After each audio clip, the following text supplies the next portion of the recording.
on a vu des vidéos sur les pinceaux, mais on vous avait promis de rentrer plus en détail et de vous parler des caractéristiques des pinceaux.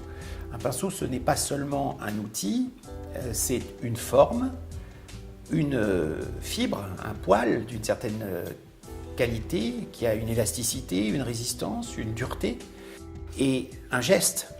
Et le cumul des trois fait une quantité de possibilités absolument infinie.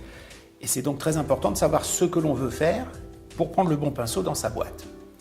Alors, il existe trois principaux pinceaux qu'on utilise à l'huile ou à l'acrylique. Donc, il y a d'abord le pinceau rond, qu'on voit ici, le pinceau plat à bord droit et le pinceau plat à bord rond, qu'on appelle aussi la langue de chat. Est-ce que vous pouvez un peu nous expliquer en détail tous ces pinceaux et leur utilisation Oui, alors ça s'utilise plutôt en début de travail. On a ici une brosse, vraiment ce qu'on appelle la brosse, parce qu'elle est à la fois droite et en plus elle est avec un poil assez dur et plate. Donc ça, c'est pour prendre beaucoup de peinture sur la palette. Donc on ramasse beaucoup sur la palette avec ce type de pinceau. On comprend bien qu'on en ramasse plus qu'avec un pinceau rond et fin comme celui-ci, oui, en dehors de sa taille, le fait que ce soit plat. Et donc on prend beaucoup et on dépose beaucoup. Donc c'est bien pour ébaucher, pour amener les surfaces de couleur rapidement, comme ça, pour mettre en place son tableau. Donc c'est utilisé en début de travail? C'est début de travail, absolument. D'accord. Oui. Et la langue de chat? Alors la langue de chat, c'est en deuxième étape, parce que ça permet, de par sa forme arrondie, on voit que le poil va toucher d'abord par une toute petite surface, puis beaucoup plus grande, et si on tourne en plus et qu'on descend, on a une grande surface. Ça vient lécher vraiment comme une langue de chat. Le tableau. Alors ça, c'est généralement un petit peu plus doux. On n'utilise pas de langue de chat en brosse très dure parce que ça ne se justifie pas puisque ça enlèverait beaucoup de couleurs. Donc ça, c'est plutôt une étape intermédiaire où on va faire des fondus, on va travailler la couleur avec ce type de pinceau qui existe évidemment dans toutes les tailles. On a des langues de chat très fines comme celle-ci. Oui. Voilà. Donc ça permet de modeler en fait la pâte avec laquelle on travaille. C'est ça. Très bien. Et puis le pinceau rond? Alors le pinceau rond, c'est un pinceau de détail puisqu'il existe dans des grandes dimensions comme ça, mais que dans le pinceau rond que vous connaissez le plus traditionnellement, c'est celui-ci, c'est par exemple le pinceau en martre. Donc ce sont des pinceaux pointus et qui sont faits pour faire des lignes précises, faire des filets, des petits reflets de lumière, un petit point de lumière dans les yeux, en amenant juste un petit point comme ça. Et ça m'amène à penser au fait que on a les poils qui sont insérés dans une virole. Cette virole doit être faite d'un seul morceau, comme ça. Il ne faut pas de couture ni de soudure sur une virole, sinon c'est que c'est une virole faite de manière plus industrielle, donc de moins bonne qualité. Les poils sont enchâssés dans la virole, mais avec une ligature et de la colle. Colle à laquelle il faut faire attention lorsqu'on utilise des diluants trop forts, des produits à nettoyer les brosses, par exemple, trop violents, qui font fondre la colle, et là on perd les poils au lieu de les nettoyer. Et puis le manche, et ce manche, évidemment, il a différentes longueurs. Et on doit utiliser les longueurs de manche en fonction de ce qu'on fait. Quand on veut peindre du détail, on doit évidemment faire attention que le manche n'empêche pas de s'approcher de ce qu'on est en train de regarder. D'ailleurs, si on prend cet exemple, voilà une brosse avec un manche long, et la même avec un manche court, à peu près la même taille. Donc en fait, on peut avoir besoin, dans certains cas, même d'aller très près, même avec ce type de pinceau qu'on peut utiliser pour tamponner, pour faire des petits détails quand même. Même si à la base il est fait pour faire les premières couches, on peut y revenir avec. Dans ce cas, il nous faut un manche court. Ça existe en manche court.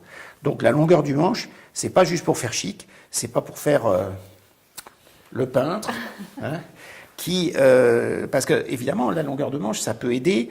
Quand on veut ébaucher des grands tableaux, pour avoir du recul. Évidemment, on a besoin de voir d'un petit peu loin, donc plus on est loin, mieux c'est. Seulement la précision diminue aussi avec la longueur du geste. Donc personnellement, c'est une peinture que j'ai du mal à imaginer, celle où on siffle et on peint comme ça du bout du bras. Enfin bon, il y en a qui y arrivent, moi pas. Alors il existe des pinceaux de différentes sortes, et donc je suppose de différentes qualités. Alors, il y a toutes les qualités, tous les prix, et en général, il y a un ratio qui est assez cohérent entre le prix et la qualité. Vous pouvez considérer qu'un pinceau bon marché ne peut pas être de très bonne qualité. En revanche, un pinceau cher peut être quand même de mauvaise qualité, donc il faut être un petit peu prudent. Et pour être prudent, il faut connaître un petit peu les marques, les fabricants, et surtout en avoir essayé, et les adopter quand ils vous conviennent. Simplement, il y a des choses qui sont de base. Lorsqu'on a un pinceau rond comme ça, ou même un pinceau pointu, pour avoir la forme pointue, il faut que, je vais prendre le gros parce que ça se verra mieux à la caméra, mais ici, on peut avoir cette forme arrondie, soit par alignement des poils dans des moules arrondis, ça se fait la tête en bas, on fait tomber les poils, toutes les pointes se mettent en arrondi, comme ça, mais il y a aussi la technique qui consiste à les découper ou les usiner derrière. À ce moment-là, on n'a pas la pointe du poil qui fait la pointe du pinceau. L'idéal, c'est d'avoir, comme sur les beaux pinceaux en martre, de savoir que la pointe est faite par toutes des pointes réglées les unes en dégradé comme ça. Voilà, ça c'est les pinceaux de la plus belle qualité. Alors les fibres naturelles ou synthétiques, souvent la fibre synthétique est un peu meilleur marché. Simplement, il faut se méfier des diluants parce que la fibre naturelle est moins sensible aux térébenthines, aux white et à d'autres diluants. Je ne parle pas des nettoyants qui sont beaucoup plus forts. Ce qui nous amène à parler d'un autre sujet qui est l'entretien. Qui est l'entretien de son pinceau et il faut donc être bien soigneux. Oui, il faut savoir non seulement entretenir ses pinceaux, mais les réparer quand ils ont un petit ennui, parce que ça arrive. Ça arrive qu'un poil parte de travers. Alors qu'est-ce qu'on fait quand on a un poil? Est-ce qu'on l'arrache? Est-ce qu'il faut une pince à épiler? Est-ce qu'il faut le couper? On vous en parle dans une vidéo. Et on vous montrera aussi comment réparer des pinceaux qui ont pris une mauvaise allure. On a de temps en temps des pinceaux parce qu'on les a oubliés, soit on les a laissés sécher, soit pour des techniques à l'eau, on les a laissés dans son bocal d'eau, ce qu'il ne faut jamais faire, mais on le fait tous un jour ou l'autre. On a un pinceau qui est courbe, alors qu'il devrait être droit. Et dans ces cas-là, il y a des techniques pour les réparer soi-même. Il ne faut surtout pas les jeter. Et quand ils sont complètement usés, eh bien, ils ont encore la place dans l'atelier.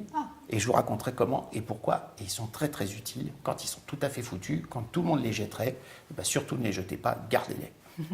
Mais je vois ici sur la table un couteau à palette, mais est-ce qu'on peut peindre avec un couteau à palette? Alors, Drouin a dit, en peinture, le couteau est l'arme des faibles. C'est peut-être un petit peu sévère, mais c'est un point de vue.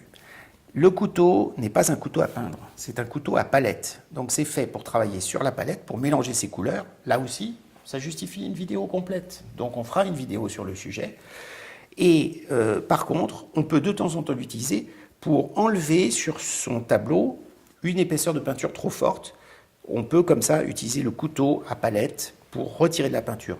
Mais personnellement, je considère que ce n'est pas fait pour peindre et que même s'il y a des gens qui arrivent à faire des choses merveilleuses, mais ils arriveraient aussi à faire la même chose avec une pelle de plage, eh bien, je pense qu'il faut ne pas mélanger les pinceaux et les couteaux, ce n'est pas la même chose. Voilà. Alors, on a tout un programme, donc on vous retrouve sur d'autres vidéos. À bientôt. À bientôt.